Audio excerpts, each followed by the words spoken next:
What's going on, YouTube? So today I have arrived at the pond and I am here basically just to show you guys how to throw one of my favorite techniques for when I can't get a bite, and that is the Ned Rig.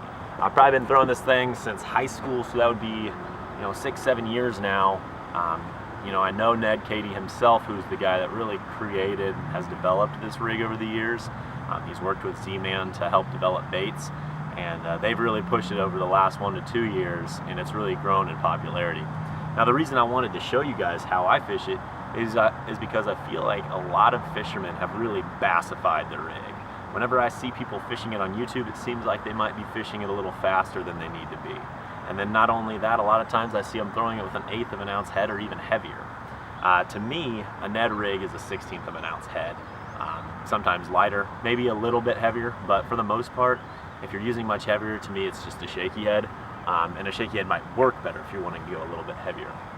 And then when people overwork the bait, I feel like they're taking so much away from what this technique is meant to be.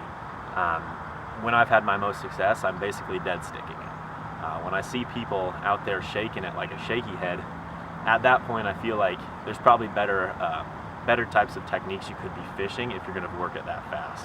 So come on with me down to the pond, we'll see if we can catch a few, and wish me luck.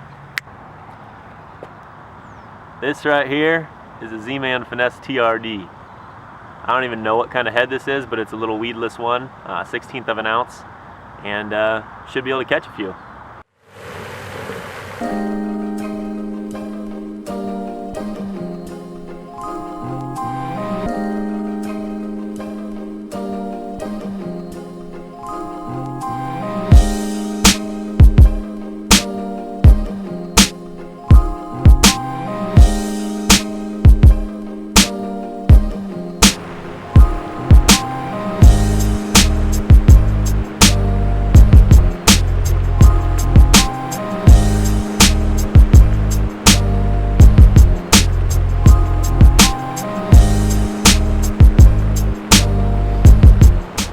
Alright, see, I just caught that little guy. Sorry, there's a fountain back there, so my audio is probably pretty bad.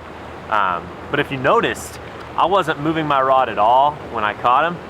And that goes to show that you don't want to overwork this bait, you know.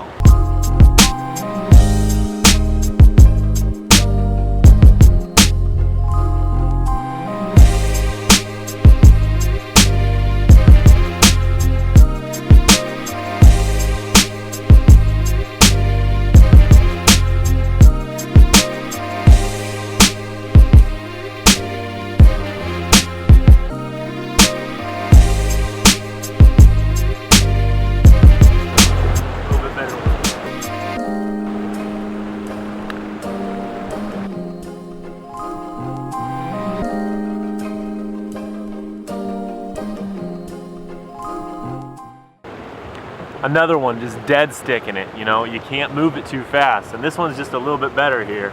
A solid little 14-incher. Let's get another one.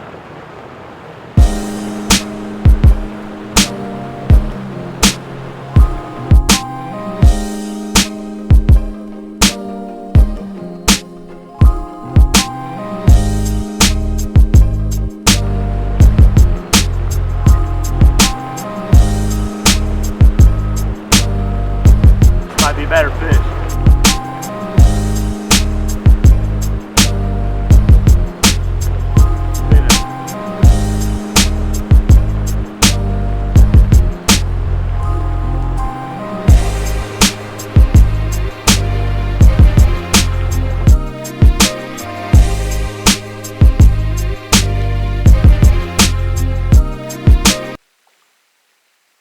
That's what's going on, baby. Let's go.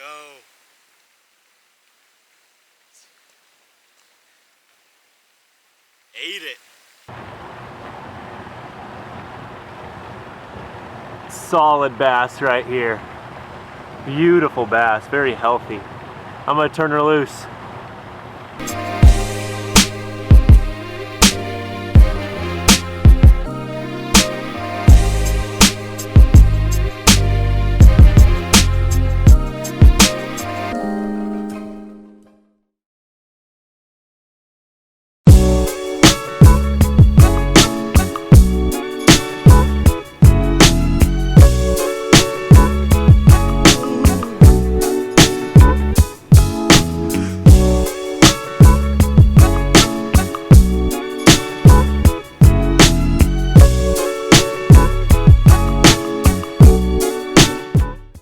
Just another solid little fish there on the Ned Rig. Man, this thing's wrecking them today. I've caught like so many in this one little spot. I'm gonna turn this bad boy loose.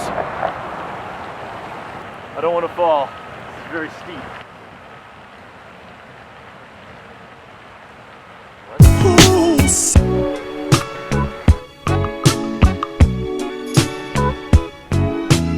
So I didn't expect for this to be so good, but my gosh, they're eating this thing up. And I think they've either eaten it on the initial fall or as I've paused it and just let it dead stick. So that just goes to show that you need to really let the bait do the work for itself. It's like almost like a Senko. I would compare it a lot to a Senko.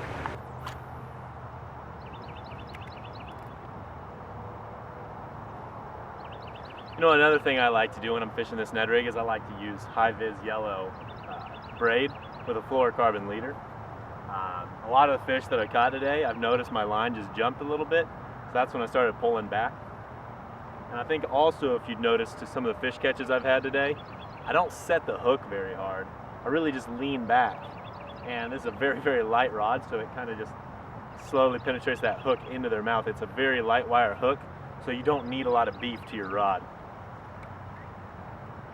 In fact, if you had too much beef on your rod, you'd end up pulling the hook right out of the fish's mouth.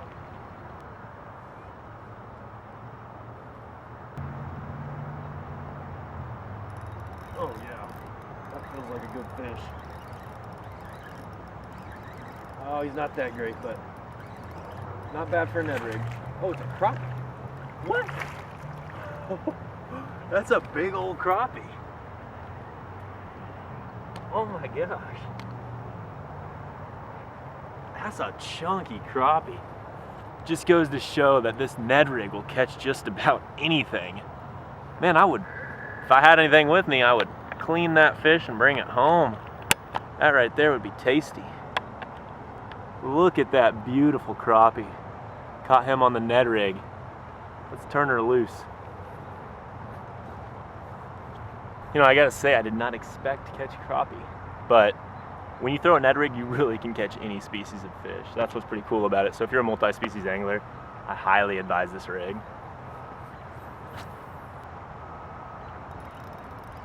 I wonder if that's one right there. No, that's a bass. 2 casts in a row, crappie, bass. I'm okay with it. Little dinker. Little dinky guy. Well, not the biggest thing in the world, but hey, I will take catching little dinky fish all day long. Still a good time. It's beautiful outside, so no complaints here. Okay, that was 2 fish in a row. Let's see if we can get 3 in a row. Same cast 3 times in a row. I had no idea this pond was this good. 3 in a row. I bet you saw that on my rod tip. Another little bass, not too bad. Not too bad.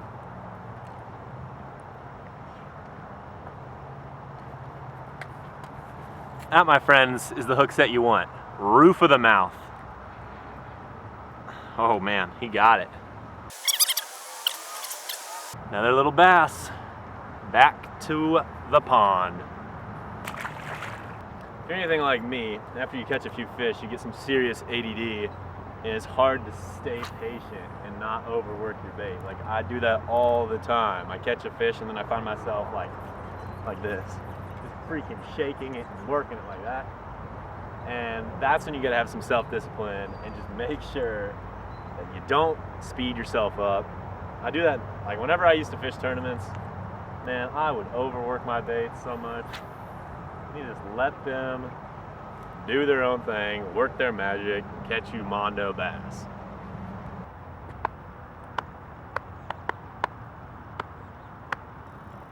Oh, no, that was a good one, my gosh. No, he wrecked that. That felt like a freaking 4-pounder. Oh, we'll never know. That is the worst. Gosh, that thing just freaking laid into it. I feel like that was a good fish, but who knows? I think I might have set the hook too hard and probably pulled it out of his mouth a little bit.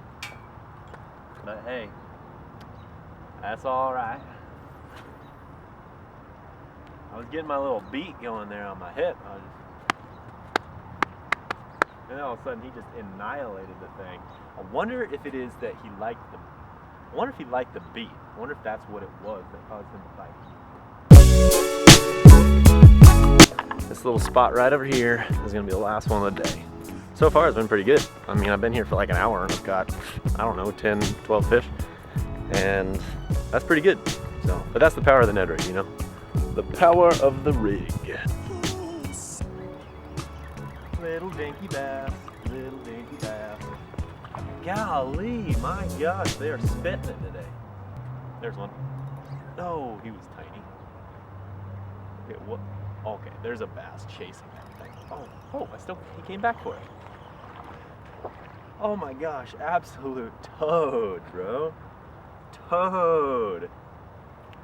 This, my friends, is what you get when you throw the Ned Rig, baby. Let's go.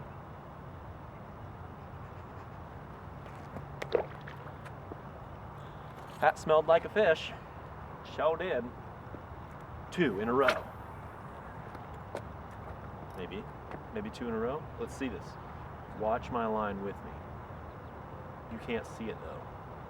I'll watch it for you guys. Don't worry. There he is. Oh. Got his tail. Just kidding, I got him by the mouth. He ain't so bad. He ain't so good, but he ain't so bad. Hey! Little 14-inch Billy bass. Yep. Got a little one, a little baby. 2 fish in a row though. That's pretty fun when you can do that. Get a little streak going, little consecutive bassies. Generally speaking, I like the Z-Man Finesse TRD. I'm not sponsored by anyone. I don't really care about all that, but I do know a good bait when I find one, and this one just works. It works right. You can catch tons of fish on these things. I mean, a pack of these baits could easily catch you 100, 200 fish, and each bait can probably catch you, I don't even want to say a number because it varies, but you could probably catch as many as 40 or 50 fish on one bait if you do it right. And the cool thing is you can rig it on both sides. So like once you wear out one side, you can rig it on the other. So it really is a cool bait, and Z-Man's done a good job with this line. And they have cool colors too, which this copper truce right here, it's just chartreuse belly and a kind of a green pumpkin copper flake on the top. It works real well, but it's definitely a good smallmouth color too. There's a little dinker. So I'm gonna get back to it.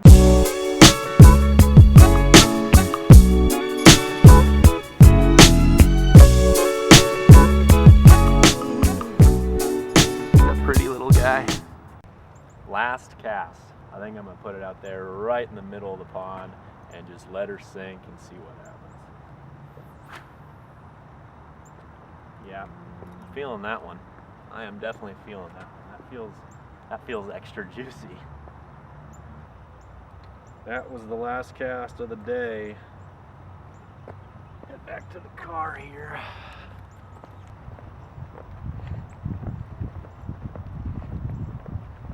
I think every fisherman in the history of fishermen have said, oh, last cast, and then fished for probably 30 more minutes. So, do not judge, okay? Please don't judge.